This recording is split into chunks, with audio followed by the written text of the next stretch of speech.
Hello and welcome to the Relevate Defence community. My name is Avon and this is James. How you going, James?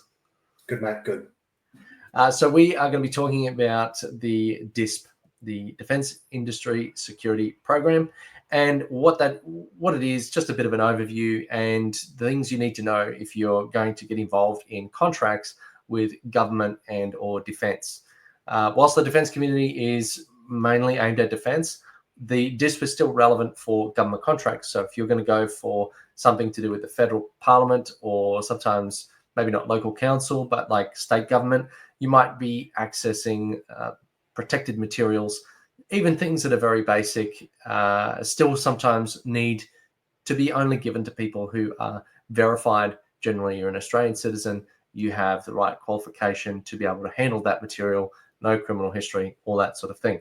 So DISP, what is it? Right. As you said, the Defence Industry Security Program, and I like to think of it as it's the cost to ride. So if we take the idea that everything to do with government contracting and defence, maybe a gross oversimplification there, requires you to handle controlled and classified information. That could be as simple as just a list of people involved with a project. That could be classified.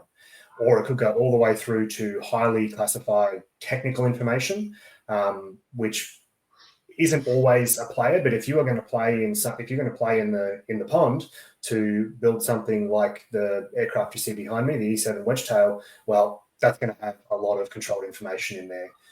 And even though you may not be dealing with any information yourself, to be part of that program, defence and government need to know that you, as a business, have in place the appropriate controls, systems, procedures, software, whatever it might be, to potentially handle that information, whether you actually do or not. Now, I think it's important to distinguish that the security clearance lies with the individual. So the individual can be, jailed, persecuted, whatever, if they do the wrong thing. Obviously, the government, it's important to protect information. But the DISP is at the corporate level. That's the business or the entity that is then hiring the individuals to go and do the work. And of course, as soon as information is handed over to an entity, it's in a bucket for a whole bunch of people to see. So it's really important for the organization to have its kind of level of security to then apply to the people that work for it, which is then, how it kind of sponsors those individuals.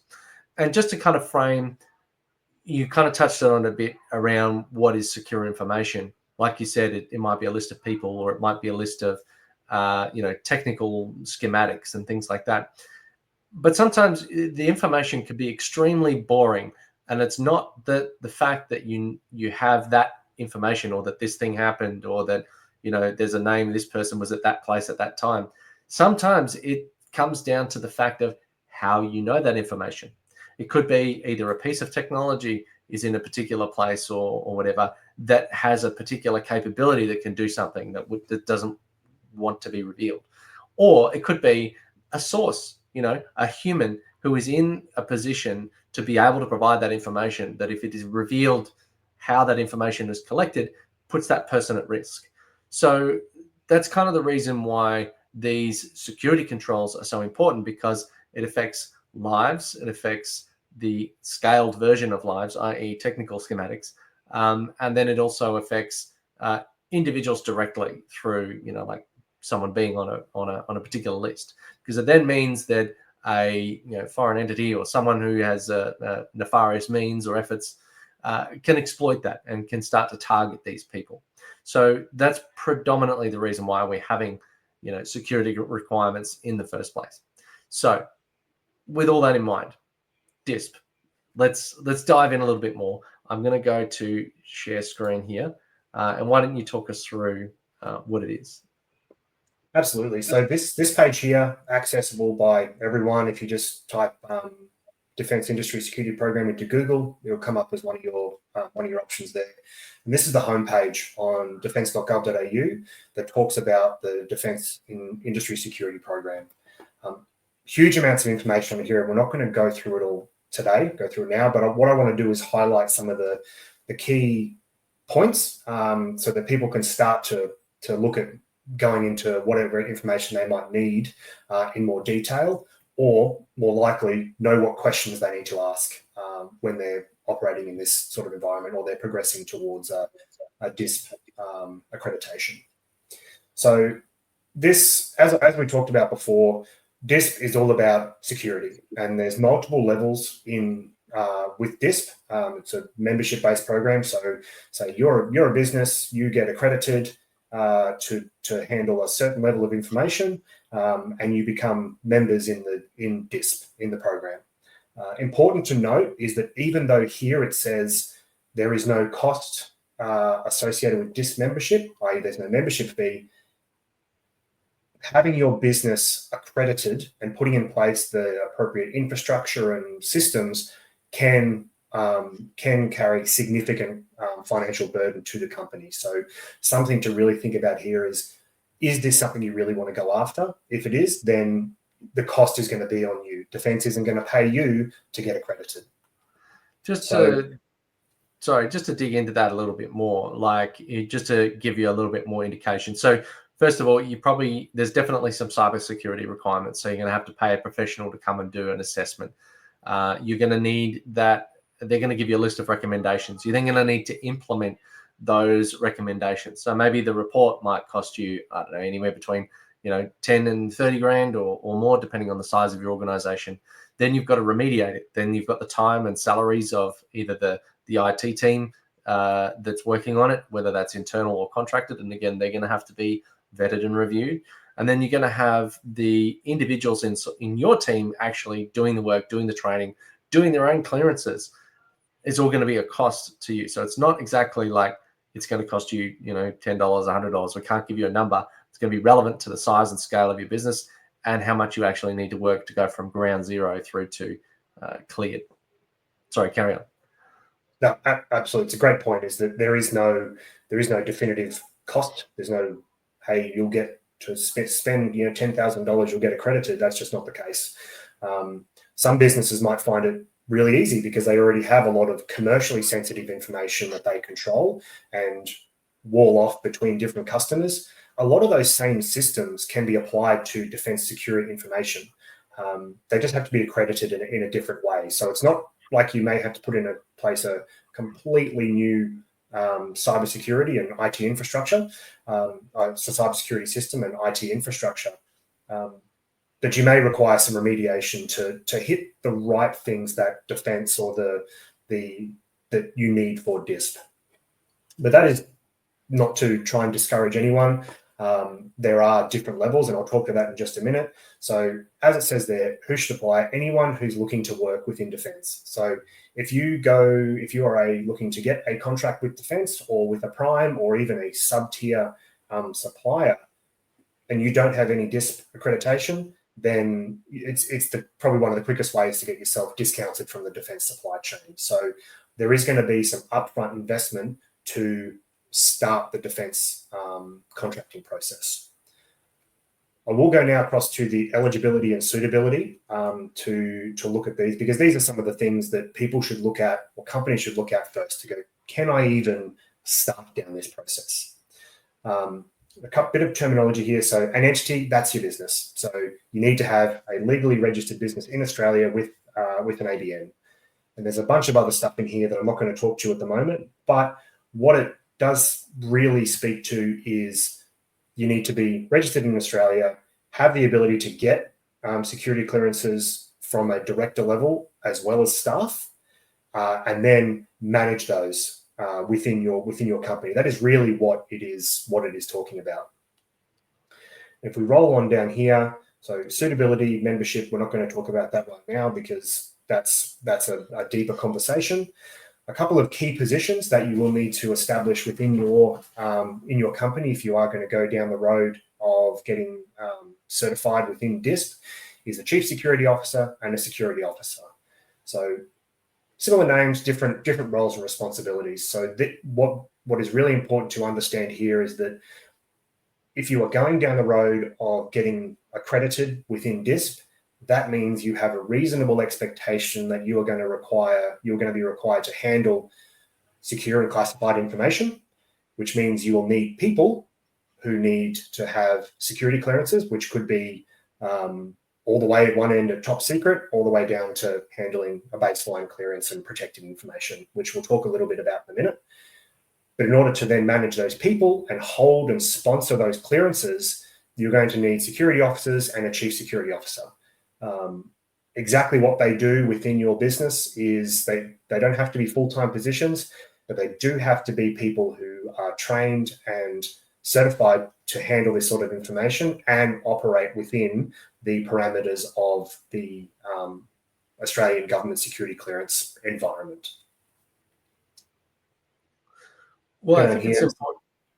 Sorry, I was going to say, I think it's important to note that the requirements at sort of a company level, not only do you have to get DISP, you have to maintain DISP.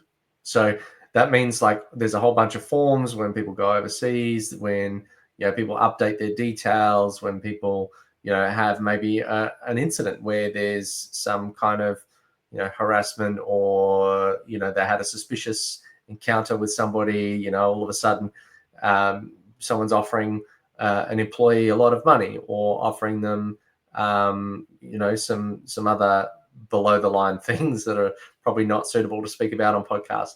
But the responsibility then goes on to the organization for maintaining those security levels, and they can work with defense and government to try and report incidences. But that's exactly why these things are in place, because you are handling information that people want. Absolutely. And I think you really touched on a point there, is that response to security incidents. A big focus of this is, well, there's probably two focuses that I can see. On one side, you've got defense wants to be happy and comfortable and have certainty that you as an organization can appropriately handle that information. But on the other side of it is they want to know that if something does go wrong, because nothing's perfect, if something does go wrong, there's a cybersecurity attack and information gets leaked, or there's a breach within your system, that you then have in place appropriate controls to manage that incident, report that incident, and implement any remediation that is required to do damage control.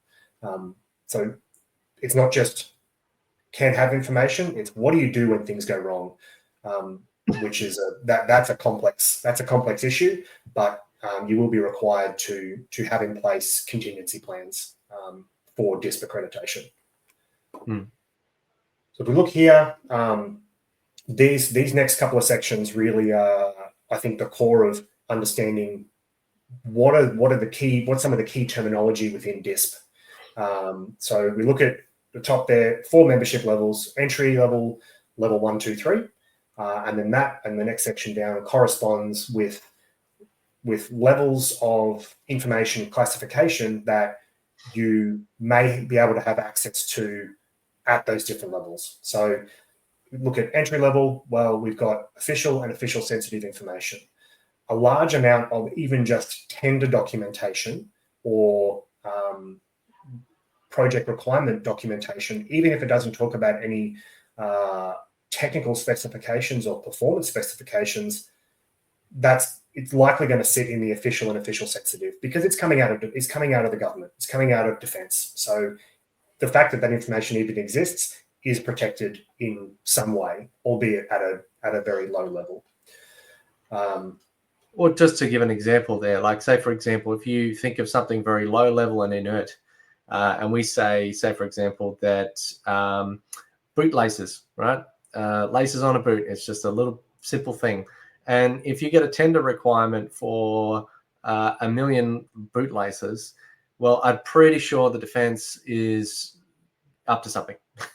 They're going to go and recruit a whole bunch of people, and they're going to have to put footwear on a whole bunch of people. They're not just going to order 1 million for the stock in the shed. So things like that, where, like you said, just the need or the request or the requirement. There's nothing secret or special about boot laces other than they stop your boots from falling off your feet. But the fact that the volume might indicate, a ramp up in staff. And again, like that's just an indicator of what could be at that level. Maybe at the protected secret and top secret, it really depends on the technicality of the equipment or the vital nature towards capability.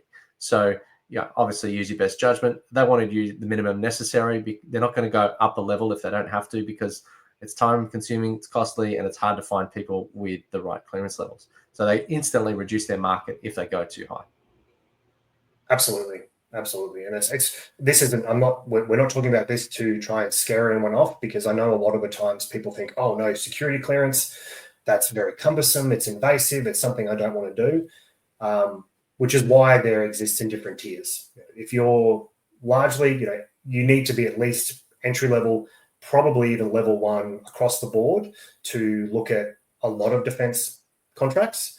But it's not necessary to go, okay, well, geez, to be involved in DISP and bid for, subcontractor work on the future frigate, I'm going to need to have a level 3 DISP accreditation in everything.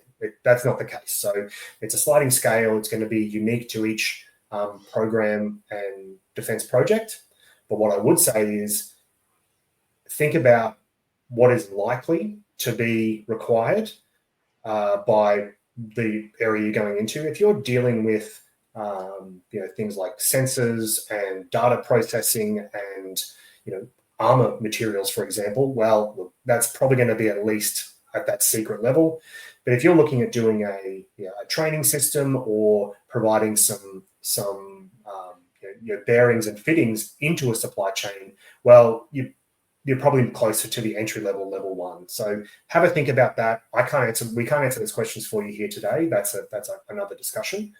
But following on from this, we've got 4 levels. We also have 4 different domains. So what you may hear if you're talking about DISP is different levels of DISP membership or accreditation in these different domains.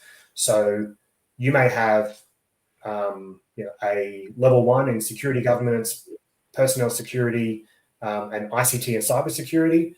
You could well, just because of the way you operate your business and the way, particularly manufacturing, in terms of physical security, you may well have even more controls in place, which may make you eligible for a higher level of physical security than governance, personnel, and ICT and cyber. So that's another thing to think about. You'll have 4 levels of membership, which correspond to 4 different levels of information that you may be able to handle should you have a need to know. But each of those levels of information exists across these 4 security domains. So to get accredited across the board, you'll need to put in place controls, systems, protections for each of those different those 4 different domains to have that membership. All right. Well, like we said, that's sort of the high level. And, like one of the things you mentioned there was needs to know. And I think that's a really important principle, is that if they can break it down to reduce the risk and say, you're the nuts and bolts guy, you're only going to do the protected level. This one's, building the flux capacitor, they're going to be a much higher level. And so if one gets compromised, it's not the whole thing that can't work. It's these parts can come together. They can find another supplier for that. And at the end of the day, yes, it's important to protect the information. But the whole point of what we're trying to do here is just demystify it, make it a climbable mountain for you. Make sure that whilst, there's a bit of time and effort and energy involved, that it's not a complete whitewash of information and it's just so confusing and hard to know where to start, what to do, or why not to bother. So we want people to enter the defense market. Government wants people to enter the defense market. They provide information. They provide a lot of information on how to enter the defense market. But because they provide so much, it's actually harder for you, the small business owner or medium business owner, to really understand what it is you actually need to focus on when you need to put your attention. So rather than sifting through thousands and thousands of documents and things, don't go spending hundreds of hours on something you could just, get in a podcast here in 20 minutes. So, or at least cut down your reading time dramatically. So if you liked that session, if you thought that was useful, like I said, we said that we can't cover everything here today. That's not the point. We do a lot more in our sessions inside of the defense community. So if you go to defense.relevate.com.au, come and join the discussion. If you've got any specific questions, We can only go so far. We do not discuss any sensitive material. All we seek to do is help demystify publicly available information, reduce your knowledge hunt from years to months, so that it makes it a lot easier for you to figure out how to enter the defense industry. So thank you for watching. Please do like, share, subscribe. If you've got any questions, pop them in the comments or join the community and place them in there. Thank you so much again for joining me, James, and thank you again for watching. We'll see you next time. See you next time.